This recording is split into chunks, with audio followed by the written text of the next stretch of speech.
ครับสบายดีเนาะสบายดีสวัสดีท่านผู้ชมทุกท่านวันนี้เคยนาดีอยู่เฮือนพี่น้องไม่ได้ไปใส่เพราะว่าแม่น้องอลิสาไปรับจ้างเกี่ยวข้าวพี่น้องช่วงนี้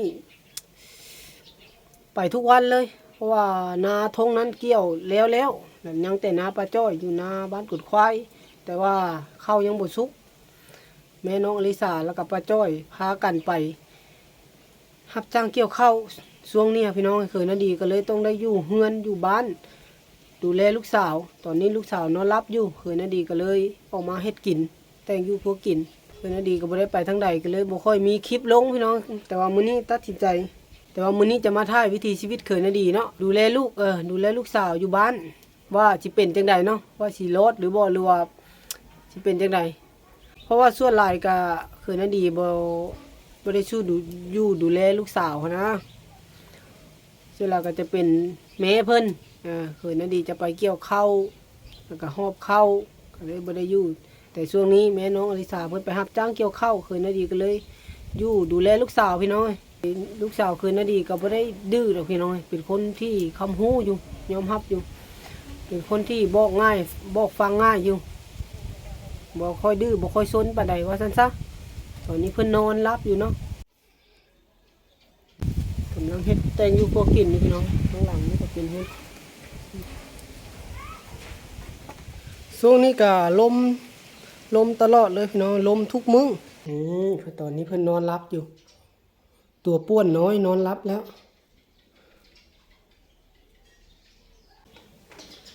ตอนนี้ก็ได้เวลารับประทานอาหารข้าวครับพี่น้องรับประทานอาหารเที่ยงก่อนวันนี้กินข้าวคนเดียวพี่น้อยมาข้าวคนเดียวน้องอลิสาไปจ้างเกี่ยวข้าวเนาะเดี๋ยวดีกับสิกินก่อนรับเจ้าตัวน้อยตื่นสิได้ป้อนเพิ่น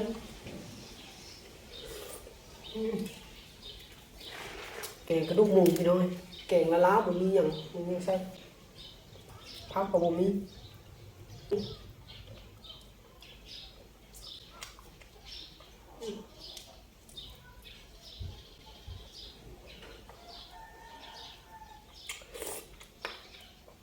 มาแล้วพี่น้องเลิกกินข้าวแล้ว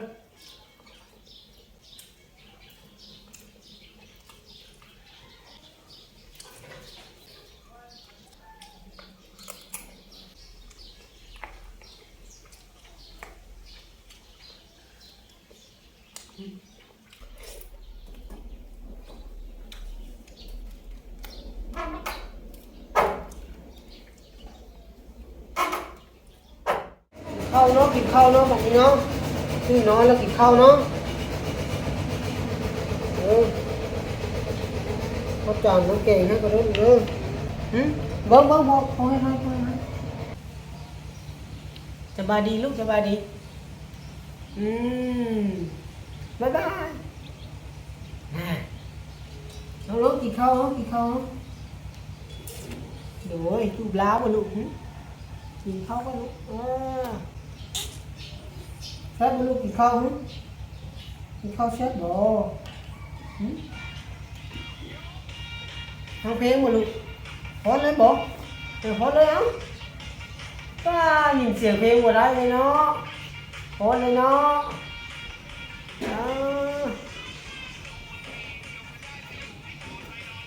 โอ้พอหลายลูกเอ้ยเอากินข้าวก็นะกินข้าวก็นะมัม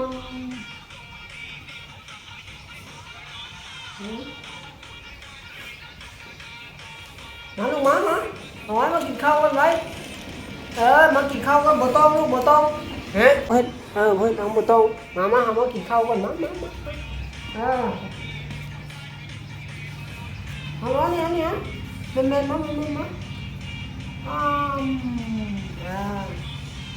แล้วผม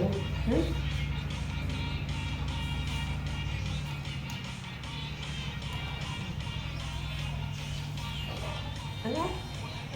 น้ำđây mẹ má luôn ấy đúng không nhiễm đây luôn ạ nhiễm mà lúc cho bà đi là sẽ lúc đấy lúc cho bà đi nữa rồi lúc dừng đấy ăn thật gì không กินข้าวน่ะหนูไว้พ่อบอกพาไปซื้อนมได้นี่ไว้ฮะพ่อกินได้นี่พ่อกินได้นี่แน่ชื่อเรือเปล่าไว้มาเอาไว้หมดตรงมานี่อ่เต้นเล็บอันนี้พอเลยเอาเลยเป็นยังไงปีนาไปพุ่นไหมปีนาไปพุ่นผู้เบิ้งผู้ลูกปีนาไปพุ่นเบิ้งนี่นะเบิ้งกองผู้ลูกเบิ้งกองผู้เบิ้งกองเฮ็ดนี่ลูกนี่ปีนไปพุ่นแหละปีนไปปีนไปผมปีนไปเท่ากองผมไปฮึบไปเอาน้ำบะเบือจะปั่นเข้าเนาะไปเข้าหน้าลงวันยืนเห็นแล้วผมลูกผม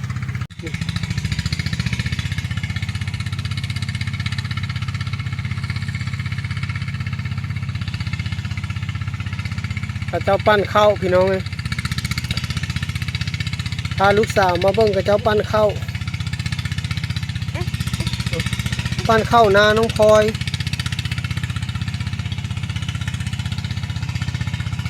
ข้าเจ้าปั้นข้าวเนาะลูกเนาะโอ้ยคนร้ายหลายเลยจะปั้นข้าวด้วย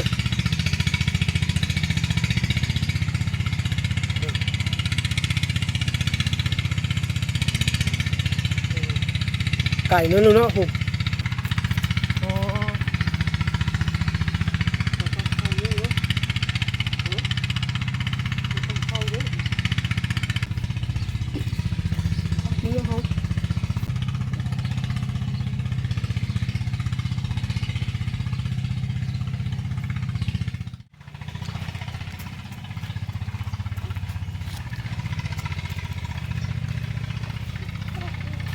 เด็ด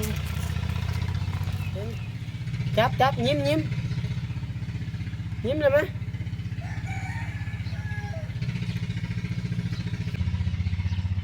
ยกโป้นั่นนี่ไหมลายยกโป้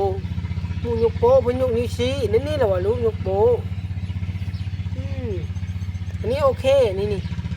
โอเคไว้โอเคเนาะชุกไปเลยลูกชุกไปเลยโอ้พันได้รถน้อยรถกะเฮ็ดเอาเองนะลูกเนาะจากไม้งิ้วชุกไปเลยปิดอันนี้ยืนเฮียงเดียวมาข้างกายนี่แล้วมันฝนตกอยู่เนาะนึกว่าย่างมือกับปลาเกี้ยวอย่างคนควายเลยจ้ะมันยังบ่ชุกนะตัวพี่แล้วนั่นแหละเห็นไหมนี่บินน้ำมาไหมออกกำลังกายดิลูกนี่ลูกนี่เบิ้งนี่เดี๋ยวเฮ็ดว่าแขนไว้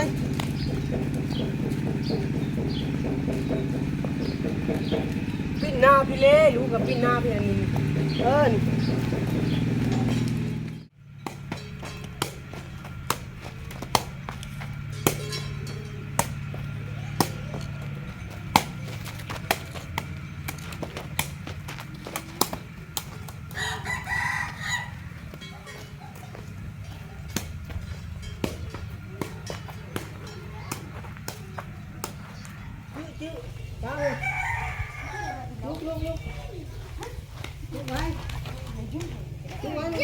ลุกไว้ลุกไว้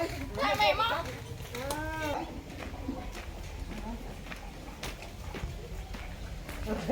ไปที่ไปแล้วเกิดนี้ยานหรอยานปีกันยานบ้าง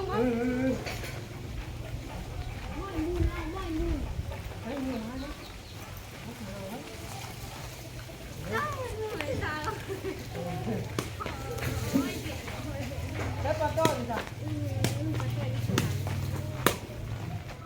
มึงนางเป็นนี่ฮะนี่น้ำมันนะเห็นแล้วคลิปเจ้าค่อยถ่ายจะเบิ่งแล้ว ยัง อันตูมันอย่างนะชวนโพนแล้วก็บอกให้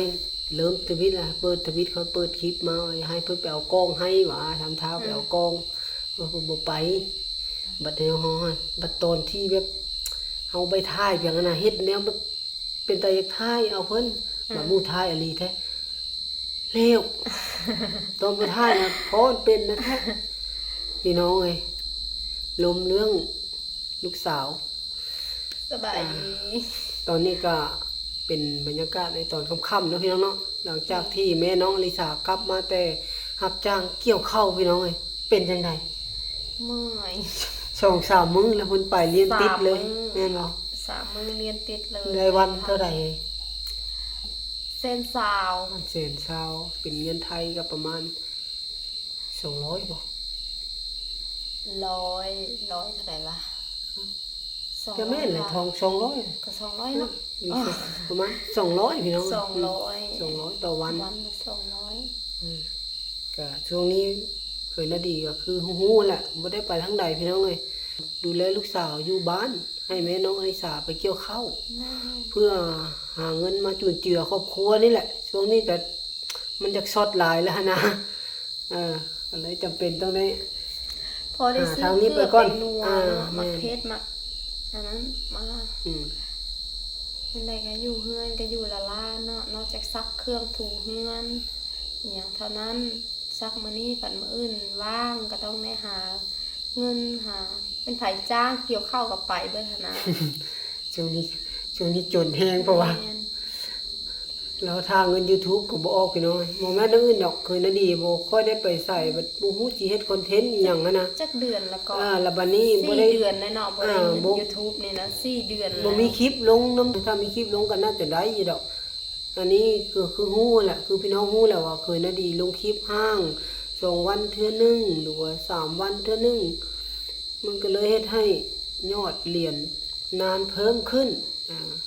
ต้องได้เพิ่งพาอาศัยน้องเองเนาะ ต้อง ต้องได้ว่า ให้แม่น้องลิสาไปหาเกี่ยวข้าวพี่น้องช่วงนี้ ไปหาเกี่ยวข้าวรับจ้างได้วันละ100วันละ200เนาะ บ่ได้มาไว้ซื้อบักเผ็ดบักเกลือ แม่น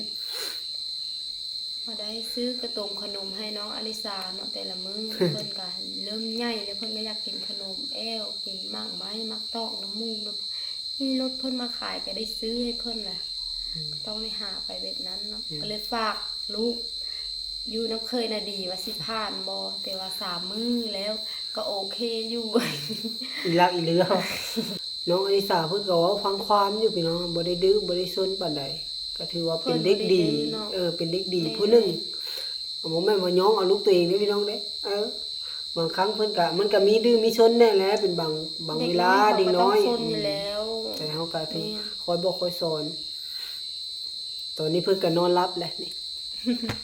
หลังจากที่กินข้าวอิ่มนี่พี่น้องเพิ่นก็นอนอยู่ในมุ้งแล้วนะหลับแล้วทานอนเพิ่น บริพักเลยตั้งแต่เกี่ยวข้าวอีเมะแล้วก็มาตำปลาจ้อยโต้แบบมาเกี่ยวข้าวปลาจ้อยโต้พอเกี่ยวข้าวปลาจ้อยแล้วก็บ่ได้แล้วดอกมันยังบ่สุกประมาณยัง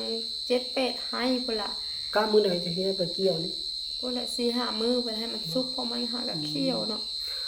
สรุปก็คือน้ำปลาจ้อยยังหมดแล้วพี่น้องแต่ว่าเขายังบ่สุกคักแล้วว่า ก็ ทาง เลยบ่ได้อยู่ละลาเนาะ ก็ ก็ เล เลย ย ว่า ไม่ไผจ้างกับไป ไปหารับจ้างเกี่ยวข้าวถ้าเขาสุกว่าซั่นซะบ่แม่นแต่แม่น้องอลิสาไปเด้ปลาจ้อยก็ไปพี่น้อง ปลา บ้าน จ้อย น้ำ ก็ เดียว ไปเนาะปลาจ้อยแล้วก็น้องเองไปเกี่ยวข้าวหั่นน่ะปลาจ้อยเพิ่นก็บ่ได้พักคือเดียวเนาะเพิ่นก็ไปน้ำเดียวนั่นแหละ เพราะว่าเกี่ยวข้าวปลาจ้อยกับ2 คนที่ค่อยได้เกี่ยวเนาะ จนคืนนั้นดีก็บ่มีเวลาแล้วพี่น้องก็ถ้าว่าอยู่บ้านและลูกสาวแล้วบ่ฮู้ว่าสิเฮ็ดคลิปเกี่ยวหยังถ้าว่าสิถ่ายเอาแต่ลูกหลานบัดยันผิดกฎอีหยังเพิ่นหั่นแหละว่าแล้วก็ได้เฮาก็บ่ค่อยเชี่ยวชาญและบ่ฮู้บ่ค่อยมีความรู้ด้านนี้ปานใดหั้นนะก็เลยว่ากันไว้ดีกว่าแก้ก็เลยบ่อยากชูถ่ายคลิปลูกสาวลงมันนี่พี่น้องเอ้ยก็สำหรับคลิปนี้ก็ขอลำลาพี่น้องไปซ้ำนี้ก่อนเนาะคืนนั้นดีก็สิไปอาบน้ำอาบท่าก่อนพี่น้องเอ้ย